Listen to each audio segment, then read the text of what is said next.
So what we'll do is we'll go straight into our 5 lightning talks. And I think first up we've got Sue, who's going to talk to us about what they've been up to at the BBC.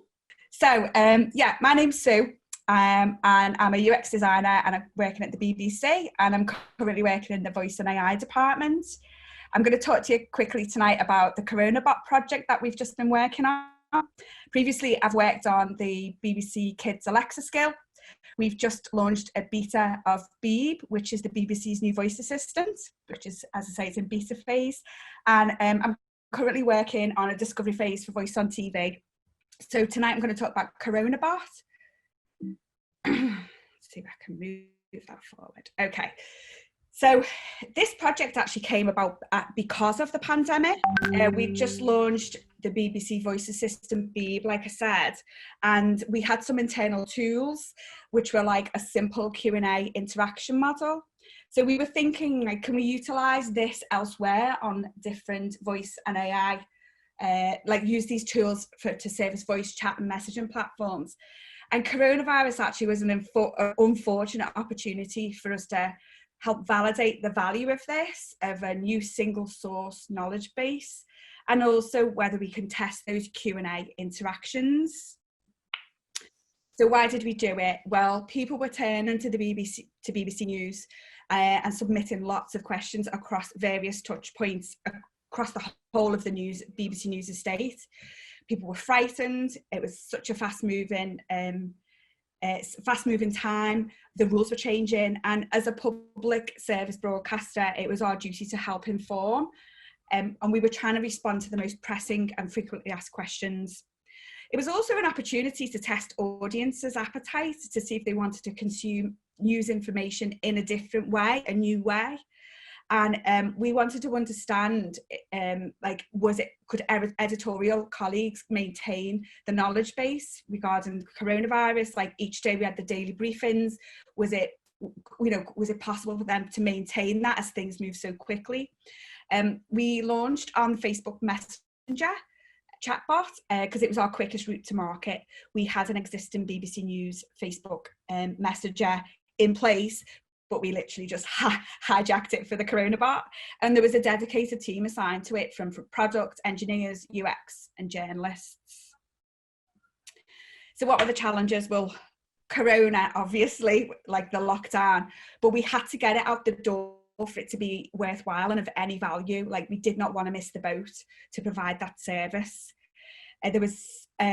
I've got conversational design experience, but I've never worked on a chatbot before. And all platforms are slightly different. So there was a steep learning curve for me and others on our team. Also, like, what did good look like for this project? What metrics would we be using? Did we want to keep people in the chatbot for them to engage? Or actually, did we want to signpost them to elsewhere, to BBC News pages? Or also we worked alongside NHS, so we would send them to NHS as well. So what did good look like? What were our metrics? Also, how do we test in a live environment? We were replacing an existing BBC News chatbot, and it had subscribers to the daily update. So how do we inform them of this change? There was huge legal, privacy and data issues, which I will really not bore you with. And we were also working with colleagues across wider BBC News, News Lab, and also the BBC News social teams. And we were there to support them and add value to what they were already doing so well. So really quickly, this is like a real quick run through of what we were doing. But we launched it in mid-May, and it was a soft launch. Like I said, we worked closely with our BBC News social team colleagues, and the marketing was on platform only. So it was a soft launch approach, which led to low usage, but that was quite useful because it helped us iron out some of the early kinks. We had a really strong accuracy score, so 0.992 might not mean much, but actually we were aiming for a 1. And this was based on precision and recall, so we were really pleased with the high accuracy of the responses. It could also answer really complex sentence structures. We could deal with errors. It dealt with typos. And we also had like a FAQ section, frequently asked questions section, when people got stuck. So we learned a lot from this live experiment, like in terms of teamwork. processes, and when it came to shaping work as well, and which colleagues need to be brought in at different parts of the process. So the users have been overperforming with under 35s, which we've been really pleased about, but it has been heavily skewed towards male. And we have been iterating upon it since launch with different kinds of functionality. So for instance, the quick reply functionality led to an increased conversion rate of over 6%, which we're really pleased about. We're going to conduct some qualitative research before the end of Coronabot, because sadly it's being retired on the 14th of August. So what we want to do is try and gather as much qualitative research as possible before it comes to an end, and this will no doubt feed into the next projects we're working on. So if you want to go and have a little play with the Coronabot, it's on the BBC. I think you've got to be UK based though, but it is on the BBC News Facebook page, and if you click message, you get a chance to play with the bot. So finally, just really quickly, I was really lucky to have a 2-month remote trial last year in the Voice and AI department. We are sited over 4 sites in the UK, so we had a 2-month trial. But even so, it's still, lockdown still came as a massive shock to my system. So I can't, I've no idea what it felt to people who hadn't had the luxury of doing this before. And I found that it was important to recognise how weird this whole situation was. And also a key thing for me was to over-communicate with teams and colleagues. It's okay to say and repeat things just to check your understanding of stuff. I just found that being aligned and understanding everyone was much more important of me asking the questions again and again. I was always asking questions. We started working in a more asynchronistic way of working. We adapted that way because some people had to deal with childcare and they had other issues that they had to deal with. And we didn't want those people to feel isolated. So they could pick up the work when they were ready to pick that piece of work up, and they still feel like they were very much part of the team and part of the decision-making process. Zoom fatigue, I know we've all been there, but being on camera all day is absolutely exhausting. And we implemented some daily tea breaks with our teams and our colleagues. They weren't compulsory, but if you just wanted to dip in for the 10-minute break and have a brew at 3 o'clock, like you could do, which was really good actually. And I've formed some new healthy habits, not just to do with work. I've taken up running again, and I'm on Duolingo. I'm on like a 127-day streak or something. But the main thing that I've really thought was I do really miss seeing my colleagues in person. So that's been a key thing for me. So I think when we go back to work, I'd like to mix it up if it's possible, because I do miss that social interaction with people. So that's me. If you have any questions about Coronabot, because I know I've flown through it, just send us a tweet or DM me, or I'm happy to chat more about it. And I'm going to hand over to Lynn. So thanks. Can you see my screen? Yeah. Cool. Okay, so I'm going to talk about work-life balance. I know that we'll all have been on different journeys through lockdown, and obviously everyone will have had a different experience, so I'm only going to talk about it from my own perspective, obviously, but some of it might resonate with you and some of it, I guess, might not. So I'm Lynn, I work for Yodel. I have been working from home since the middle of March. I'm also, and on the right here is Paul, my husband, and my daughter, Amy. Both Paul and I have been working from home full time. So we've been trying to juggle kind of being homeschooling and childcare with working. And that's been, well, not that easy, but we've been doing our best. So I think I've written this very much from the point of view of a parent who's trying to look after a child as well as work. So some of the challenges that I've faced is, particularly at Yodel, is not always being available. So that the culture at Yodel, if someone has a question, they want an answer quickly, particularly if it's a developer, because if they don't get an answer, they might become blocked. And we work in an agile way, so we're all used to kind of responding very quickly to things. I guess that's probably true of most workplaces. I've been quite worried about my own performance at work because I've not been able to give it 100% along with my childcare responsibilities. So I've been worried, am I not doing a good enough job? Not doing enough stuff. Am I going to get in trouble? Obviously people recognise that we're in a strange situation in lockdown and the allowances are made for that, but I've still been worrying about it. definitely had the feeling not doing anything very well, not necessarily doing my job brilliantly, and not necessarily being a great parent. I think on like the second day of working from home, found Amy wandering around the house crying because both Paul and I were on calls at the same time. And so we, you know, tried to avoid that as much as possible by sort of one of us being with her most of the time, and only both being on calls if we have to. But, you know, sometimes you just have to do that. I think the other thing that struck me is that lack of kind of reflection time. I hadn't appreciated that when you're working in an office and then you leave the office and then you go home, you have a bit of a gap between the two, and it gives you time to kind of just like your brain to defragment, or maybe you might be mulling something over at work and just gives you a bit of space to think about it. Now, when I finish work, kind of walk out the room, lucky enough to have a room I can work from that's not the kitchen, but walk out the room and just bang straight in the house. And I do miss that kind of time to just kind of think about things a bit. And also, I think this is this sort of strong one from people that I've spoken to. You have the feeling that everyone else is like nailing lockdown and you're like not nailing it. And you sort of, you know, you find out that people are like running their first half marathons, or they've grown some vegetables or fruit and baked like loads of cool stuff, or they're making their own pasta, or they've painted their entire house, and you think, oh, like I've not managed to do any of that. I'm just kind of just trying to survive, I suppose. But I did have a conversation with one of the other parents from school, and my daughter's teacher had set up this thing called Class Dojo, which is an app that lets you share like images. And I'd been posting, oh, here's Amy doing this. And it turned out that that parent thought that I was one of those parents that was nailing lockdown. So these are the kinds of photos that I was sharing. Oh, here's Amy out on her bike. Here's Amy playing the guitar. Here's Amy baking some bagels, you know.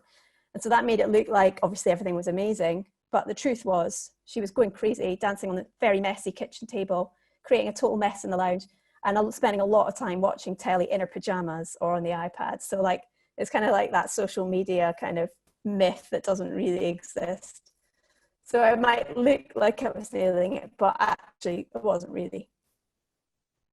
So I guess what I've learned is not to compare myself to others too much. You know, I wouldn't take away from the achievements that people have made in lockdown. I think it's brilliant, but I shouldn't necessarily feel bad about that for myself. You know, I've been trying not to worry too much because, you know, this is a unique situation, isn't it? I've been trying not to beat myself up if I haven't managed to do stuff as well. I've been kind of prioritizing my work, which I'm sure we all do all the time, but I've been like really ruthlessly going, well, do I have to do this? And do I have to do this now? And that's just become even sharper, I suppose, during lockdown. And some of the times I've just said, you know what, it's good enough. It's not necessarily the quality or the standard that I want, but if it's good enough to get something over the line or to spark the discussion about what the right design is, then that's fine. So these are the kind of my takeaways, if you like. And some of the positive things that I want to keep from lockdown, if I can, is not rushing around, like not stressing, getting up in the morning, rushing off to work.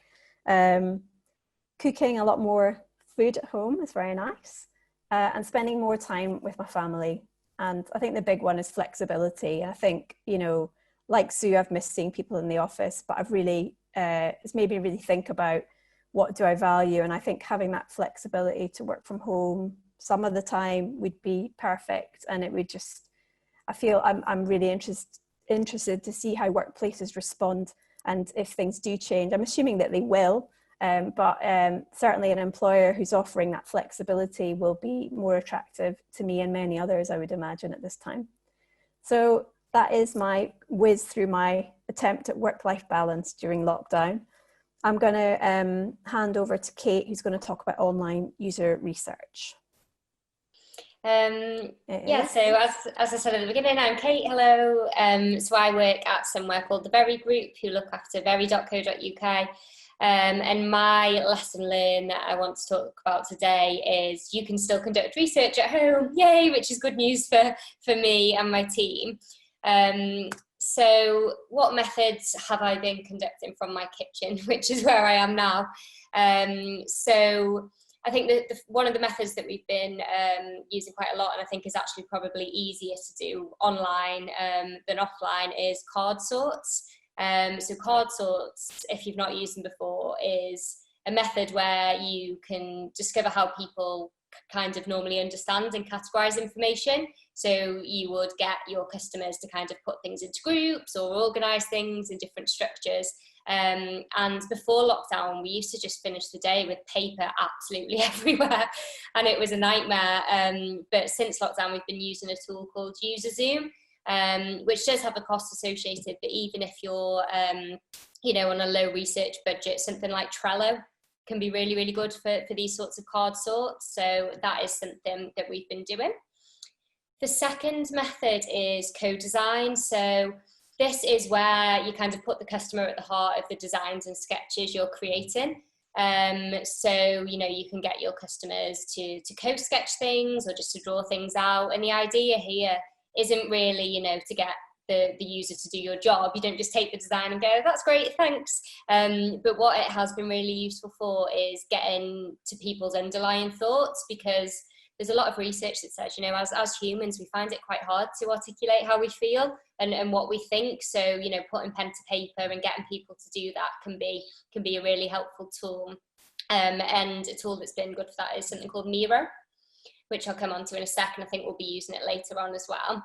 The third method we've been using is usability testing. So, quite a common one, but we've been able to do moderated and unmoderated testing, again, through UserZoom. So moderated being where we're actually with the customer and we'll join a call a bit similar to this, and we can talk to them and we can share screens and see what they're doing. Or even unmoderated, where we can just send quick prototypes out and they come back, within an hour or so with some feedback, which has been really handy. And then finally, the fourth one there is diary studies, and we've been using WhatsApp for that, which is something we started doing before lockdown, and it's just been really, really useful. So that's where a customer will be with us maybe for a 5, even 10-day period, and we use one-on-one WhatsApp chats with them to share questions of the day or send them different types of tasks. And the assets you get back from that are really, really useful, because not only do you have, people's voice recordings or a video of them using a device, they send you pictures, they send you voice clips, they send little videos of them in their homes and their families. So that's been a really, really useful tool as well. So just to give you a very quick example of card sorts, this is something that we did around push notifications. So obviously, as I said before, card sorts are more typically used for navigation, but this was an exercise where we were looking to advance our push notification strategy, and we wanted to understand, what would customers find useful from a push and what wouldn't they? So we did what we called an open card sort, where we left the buckets open because we thought it'd be really interesting to see, what they bucketed them into. And interestingly, they put some in personalised, some in important, and then they made this other bucket just called I don't care, or don't even bother me with these. So again, that was really useful, because things that the business were thinking were really important messages, the customers were thinking maybe not so much. Co-design, as I mentioned, so this is a tool called Miro. So if you've not used that, we'll be exploring that a little bit later. But it's really, really good for online collaboration. So on the right-hand side there, you can see some of the designers' mock-ups that they've been kind of uploading, and they've been putting them onto this board as they're working. And you can see that the team's been able to add notes and comments and kind of talk to them and flesh those ideas out as they're going. And then what you can see down there on the left, it might be a bit small, so sorry about that, is some of the actual co-design. So they are sketches that our customers have actually sent us in through the WhatsApp study. And they've been sketching out what good product information on websites look like. So again, it's not necessarily to take those designs, but it was really, really interesting to see what they included and the positioning they put things, which showed kind of their importance or hierarchy. So how do we get people bought into remote research? And this has been another really important thing. So not only have we had to adapt remotely from the research, how you actually play research back has been really, really tricky, because you can't just kind of, drag people into a room or play it back. So we've been doing these 3 things to really help land our research message and make sure any research we're doing is getting to the right hands and the right brains as quickly as possible. So the first thing we've been doing is co-analysis. So these walls might look familiar for anyone that's done non-remote lab testing in the past. So we used to, at the end of a lab day, just have a wall absolutely plastered in post-its, and it took a lot of grouping and affinity mapping to kind of get them all collated. What we found during lockdown is using a tool like Miro has actually been perfect, because people can dial into the research, watch it live, but then we've been able to set up a Miro board where people can add their notes and thoughts as they go along. So not only does that kind of limit duplication, it's also meant we can control the type of notes people take, so we can ask certain questions on the board and direct their thinking, which has been super handy. The second thing we've been doing to make the research land is insight drops. So anyone with tight research timelines has probably experienced, as you're completing your research, the designers or the developers are already going, and you're feeling really rushed and that you have to get the research done really quickly. So rather than waiting until the end to present back, we've been dropping insight as we found it through Slack. So you can see an example here where one of our researchers has literally just been dropping information as he goes and analysing as he's gone, which has proven really useful. And then it's caused lots of good conversations on Slack.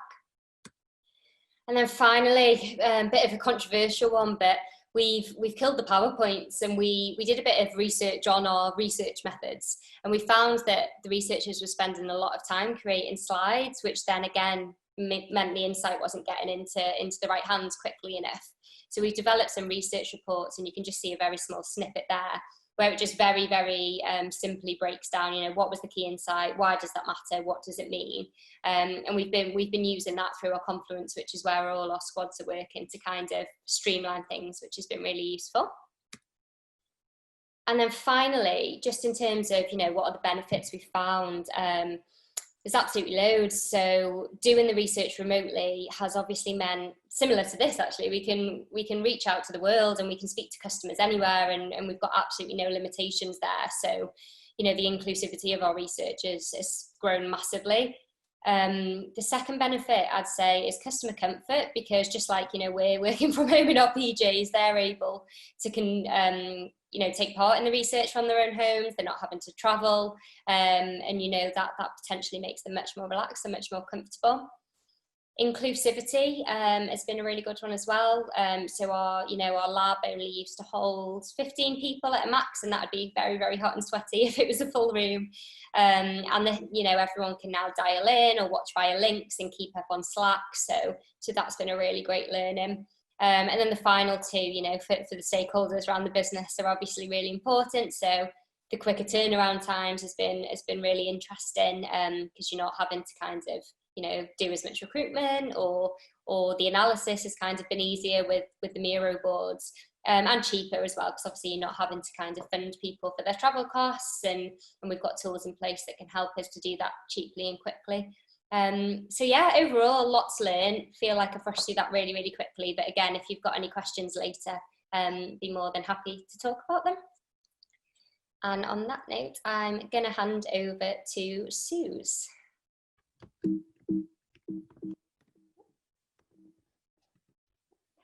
So one of my favourite articles from this time was on The Onion, which was man admitted that a highly contagious, deadly pandemic had done little to stroke his creativity. And who knew that it wasn't the catalyst he needed to meet all of the long-term personal goals that he set out at the start? So who doesn't recognise the thoughts that you were going to write a book, or you're going to read every Nielsen article going, or you're going to learn how to do animation? And yeah, that doesn't really quite happen. And it's safe to say also, Lynn spoke of this, but the fact that the situation for women has been hard. They're doing twice as much time doing homeschooling as ever before. And it's not my story, but I think within the next couple of minutes, there's going to be a few as if moments. I've got enough on juggling, but even if you just take 2 or 3 tips on how you present yourself and progress yourself, then that would be fab.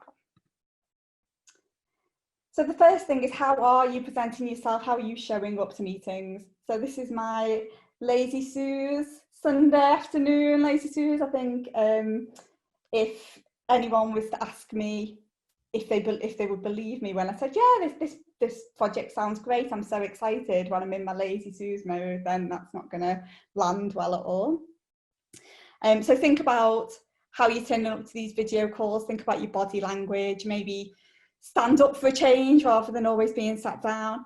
And you know what, if there's just some times that you can't face it, then it's a video off situation. You're happy to be there in verbally, but you can't be seen. I think that is totally fine. There's a lot to be said for still being seen and being heard. So it's not all about I'm doing this and I'm doing that and like bigging yourself up, but it is about still talking about who you're working with, how you're spending your time, and turning up to team coffee meetings or just trying to be there and be a presence. It's still really important for people to see you do those sorts of things. In terms of timing, I've realised that some of my colleagues cannot function before 11 o'clock. Some of my colleagues are better at 6 in the evening. I'm absolutely good for nothing after about 3:30. So it's been a really good time to say, when are your energy levels best and how can you use your time the best? And it's also a great time to be more directive. So if you do need things, I think people are so much more open, you know, ask for your PDRs, ask for reviews on your work, ask for the vision of the company you're working for and how that's changed over this time. And any opportunities to grow still. Don't say that, you know, this is a stagnant time, I still want to grow. And it's a great time to direct your team on what you want outcomes to be still. I think people are looking for clarity, they're looking for clear direction. And when you're away from work, how honest are you about what you're juggling? What you're saying on social media? Is there anything that you can be blogging about or making social connections about this experience and just being totally honest and transparent about it? Then how are you communicating? We've talked about Zoom fatigue. There's a little bit of getting a bit slacked off and there's a little bit of email snails. So be creative about how you get your work across. Video walkthroughs are my absolute new treat. Just to take the pressure off doing it live, it's really great just to video and talk through as you would in a meeting. We've been using Mozilla Hubs, which is an area where you can have avatars in the world, and our little team meetings are happening there, which is geeky but fun. And then actually a simple phone call has been going a long way. In terms of what your team wants, what format do they want to have their meetings in? Does email work better than Slack? What's the frequency? And what's the main content and the message you want to land? And where's your energy going in doing that? Are you spending a lot of time persuading or questioning or checking or probing? I think you've got to be flexible about how you communicate depending on what you want to get out of it, with the ultimate idea of being, what's your message, who's your audience, and what's the purpose? And now more than ever, with energy levels being so fluctuating, it's a good time to look at that. In terms of getting agreement, I've personally found it harder to get agreement. I think there's definitely a phenomenon called the Zoom nod, where everyone's nodding away and you think, oh yeah, okay, everyone's on board, and then maybe a few weeks down the line you realise they're not quite. So landing your message has become tougher.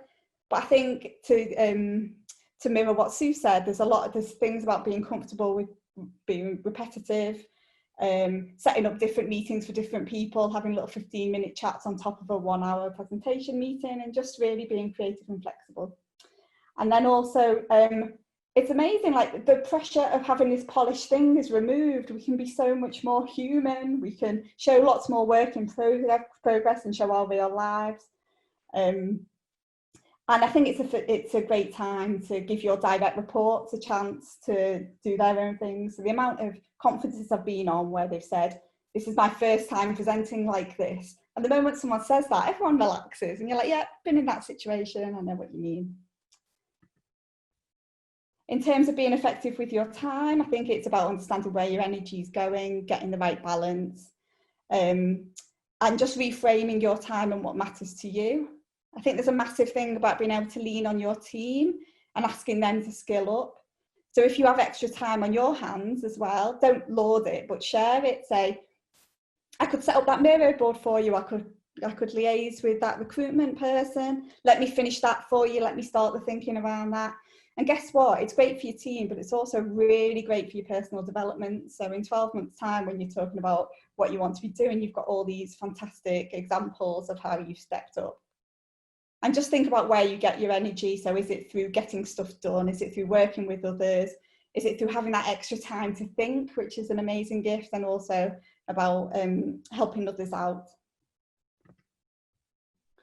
And then growing yourself, just to be said about reflecting on what matters to you. There's some great strengths finders out there. So if you've got 15 minutes of a lunch break, they're great for, so there's 16 personalities and then a VIA character survey as well, which I'll share links to.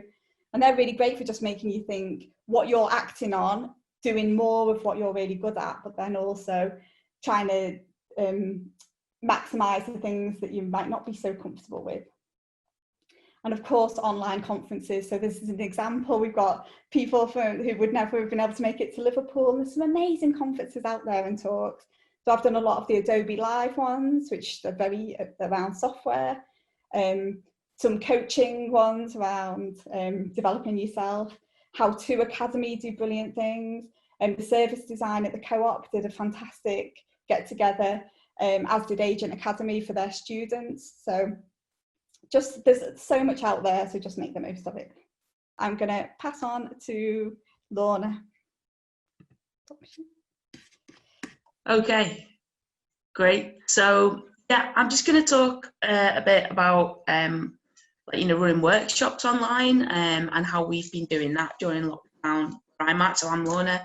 I work at the Hook Group, and we operate and run a lot of kind of e-commerce online websites and they're brands that we own, but we also offer our services and e-commerce platform as a service that we sell to external clients as well, a little bit like an agency. And just mentioning that because some of it's a little bit relevant when it comes to some of the slides here. So yeah, running online workshops. Now, as a UX designer or UX researcher, running a stakeholder workshop is an integral part of the UX process. So that's something that's really important to us, something that we use to get engagement with our stakeholders, get buy-in, uncover any additional requirements that we don't know about, and just get that whole kind of relationship building going with our stakeholders as well. Usually, so the picture up there on the left, that's the kind of environment you imagine when you're in a collaborative workshop with stakeholders. It's interactive, you're all face to face, we're in a room together, and we've got this kind of idea that it must be like this, that's the best way of doing it. And so I was working on a project, I had to start on a new project fresh during lockdown, and then suddenly you find yourself, I was thinking, wow, I've got to the stage where I'd normally be booking a room in work and inviting all my stakeholders and other designers. How the hell am I going to do this when I'm just staring at the corner of a room? So what we turned to was Miro, which we've already talked about a couple of times. I think we need to reach out to Miro and ask if they'll sponsor us for the next another event maybe. But it's a really useful online tool. It's kind of an online whiteboard. It's got lots of features. Multiple people can be logged in at the same time. You can draw shapes. You can type. You can see who else is logged in. You can see everyone's kind of mouse and cursor moving around the screen at the same time.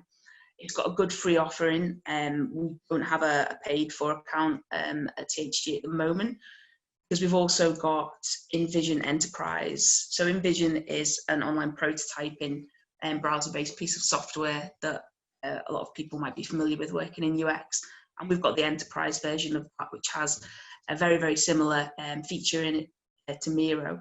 So during lockdown, I guess these are both tools that we were using a little bit as a team.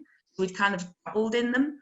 We'd never really kind of full on used them for a workshop or any other kind of collaborative event, because we'd always just gone to that, go to where's our comfortable space. It's a workshop where we're all together. That's how we're going to get the best output and the best engagement. And what we found was, running these kind of things online has had additional benefits that we didn't realize would come out of it.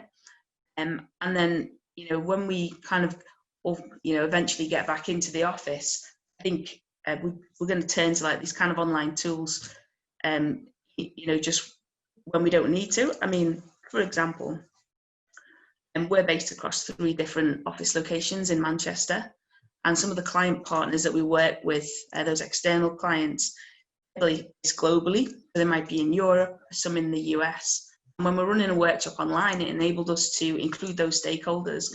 They're miles away. They wouldn't have been able to join otherwise. We'd just be on a kind of disembodied conference call or sat around a desk with a voice coming out of speakerphone. You can see on the kind of screen there, I've just taken a screenshot of one of the workshops I was running. I kind of started up in the top left there with an agenda, and I broke everything down into kind of like a time section. So in terms of planning, in my experience from doing it, I found like that was quite good for keeping everything time boxed. It's something that we do normally in a physical workshop as well. Let's do a round of intros. Let's set the scene. Here's the problem. Here's the project that we're working on. Here are the examples of what we've got on our site today versus any competitor research that's out there. Then, kind of in this workshop, I guess a normal UX practice is to an exercise called Crazy 8. It's very standard. Sometimes it's called 6 Up, where you just have 6 panels, and again, it's a way of getting stakeholder involvement, buy-in, engagement, and get them all sketching. And so this kind of like crosses over quite a bit with what Kate was talking about as well.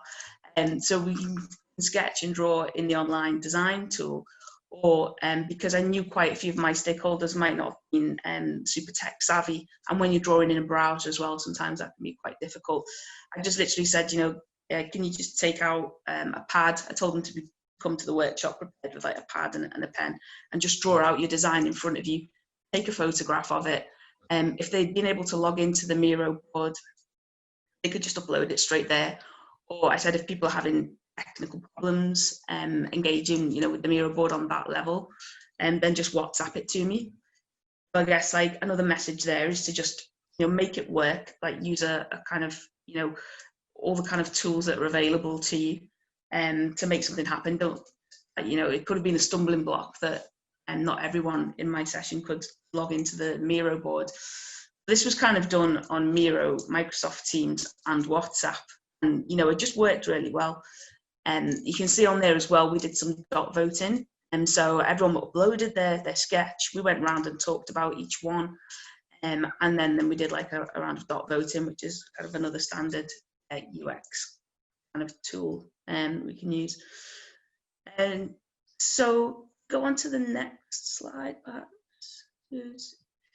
Actually, okay, so this is a short video clip of another session. So we found the online collaboration tools not just useful for online workshops, like design workshops, but even kind of team activities. We hosted a UX away day online. It was a home away day, we called it. Some kind of home and away soap opera joke in there somewhere, but this was a team retro we did, and this was in the Envision kind of online collaborative tools called Envision Freehand.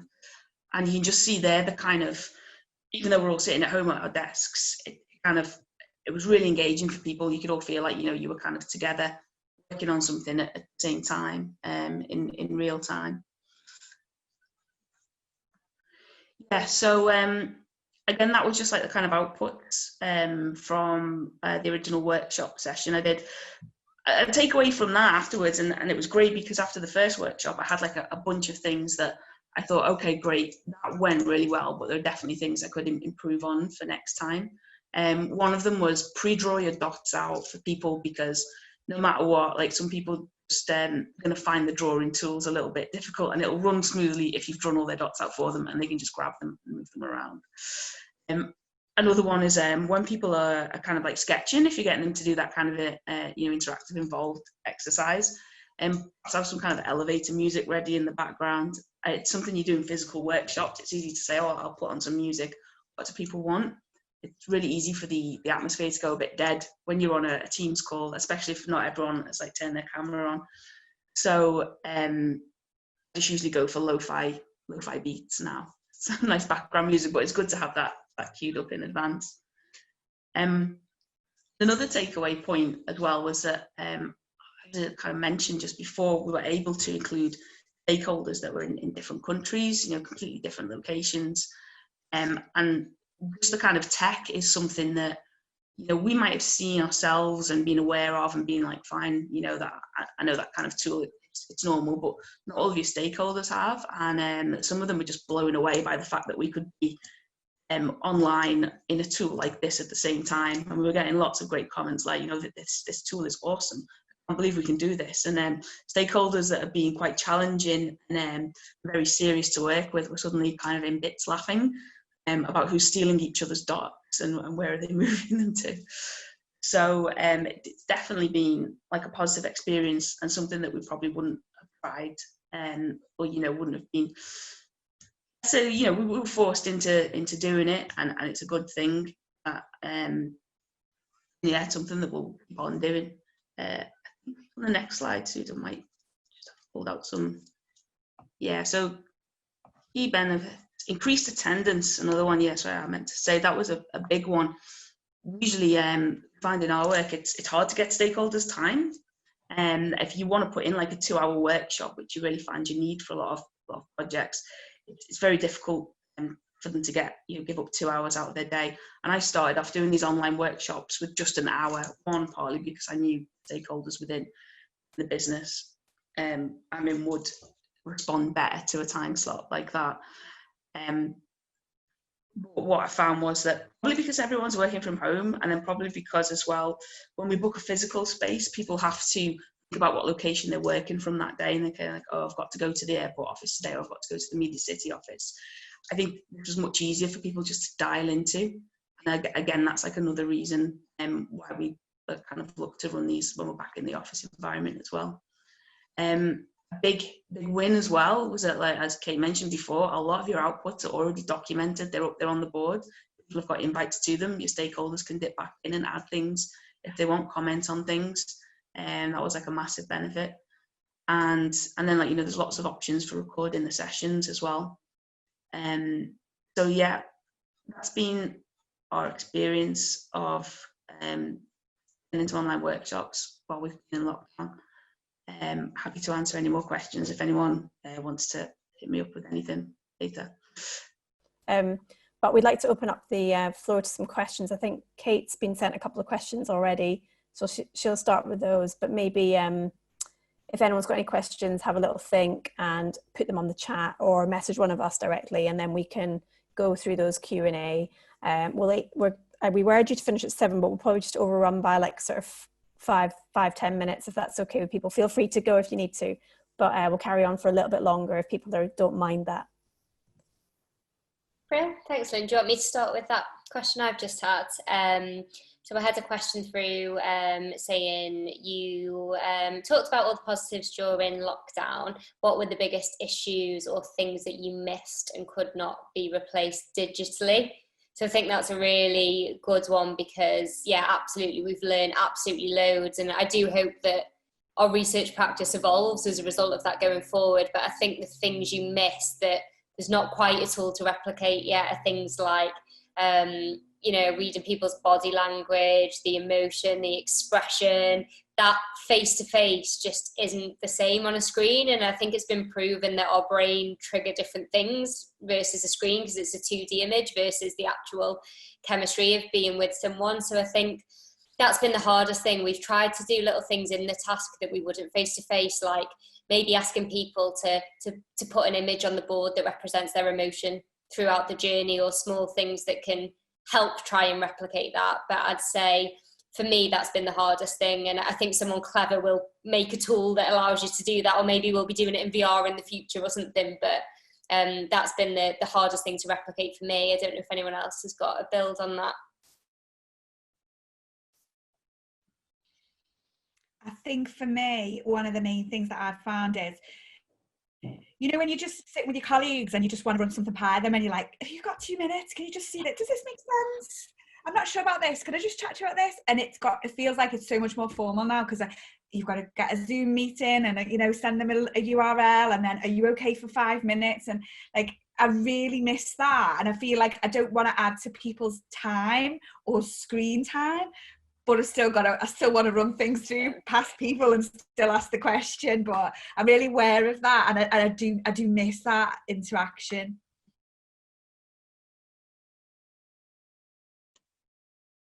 Well, there's another question just popped in there. Has anyone ran any team building exercises that have worked well to keep a positive team morale? I'd love to answer that one, if that's okay.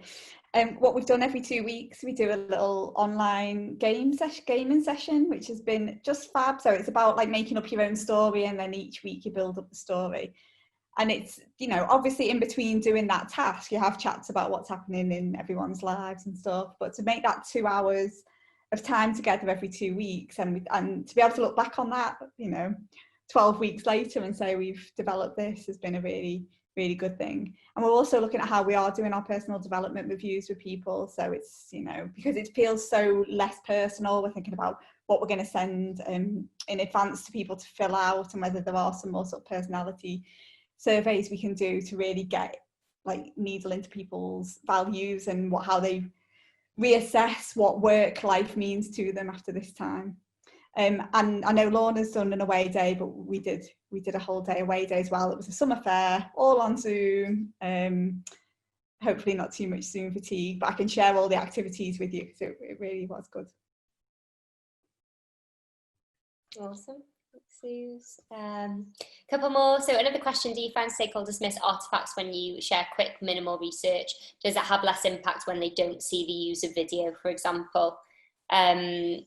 So I guess my thoughts on that are, it depends who you're trying to influence. So sometimes we'll have pieces of work where, you know, you really need to influence someone that's not bought in, or you're trying to get it in the exec, or you're trying to get, you know, something prioritized. I think that's where we'd probably do more of the customer videos and create the big story, and we absolutely would create slides for that.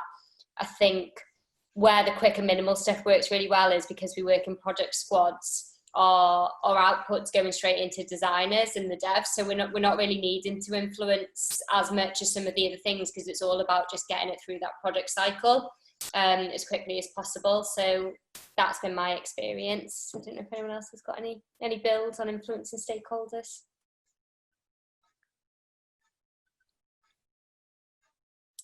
Cool.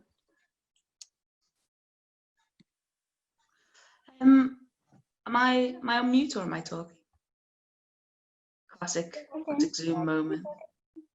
Well, okay, yeah, I guess I was going to say one thing that we've always noticed that really kind of hook stakeholders in. I just like short video clips, and sometimes it doesn't, you know, I think we've talked about moving away from, you know, creating PowerPoint slide decks, which is very time consuming for us as well. Yeah, if there are any just like short snippets you can just throw into a kind of a short slide deck. I think we've always found that, you know, you can put like a slide deck together, it's got like tons and tons of information in it, and then they can see a clip of one person having a problem, and then that can just totally kind of flip the stakeholders' point of view. So, you know, it's about those you know, those pieces that really kind of hit with them. Okay, we've got a couple more questions here. One for Kate. How did you get recruits for the diary studies while being remote? Yeah, so we've got two different routes really. One, if we're using our customer base, we're lucky to have quite a large customer base. So we've got a pool of those that are opted in for research. So we're able to send them like a have your say type email that goes out, and then people can opt in. But if we're needing a smaller sample and maybe we need a mix of non-customers as well, we use a recruitment agency. So we use someone called Angelfish, but I know there's loads out there. And they're able to help us recruit the right type of people, and that they can build screeners.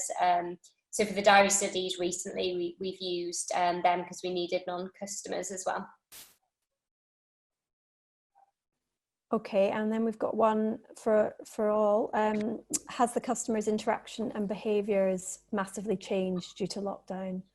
I can speak from a Yodel point of view that I mean, Yodel delivers parcels. It's not suddenly doing lots of random other things, but it did get involved with delivering like the home testing kits for COVID. And because people were at home and still are at home ordering a lot of things online, Yodel's sort of service levels went through the roof. So it was like it was Christmas all the time with the amount and the volume of parcels that were going out and being delivered. So we also had to recruit some taxi drivers to help with delivering stuff down in London. So that was an interesting challenge. That how do you bring a group of people who are used to kind of taking people from one place to another, how do you kind of immerse them in this new world of like parcel delivery and all the jargon that kind of goes within that world. So it has changed shape for Yodel quite a bit, but the fundamental interaction and behavior of ordering something and having it delivered hasn't really changed. But maybe someone else can say something about this. We just had like sales of hot tubs and barbecues going through the roof at about 120%. We've been sold out of hot tubs for the last 3 months. So our new customers changed. We got a lot more people come into the site, obviously, because the shops were closed, and the mix of items people were buying changed. So everyone stopped buying clothes. No one cares about that anymore because they were in the PJs, and everyone started buying gaming consoles, hot tubs and barbecues. So did I. And we delivered a lot more wine as well during lockdown.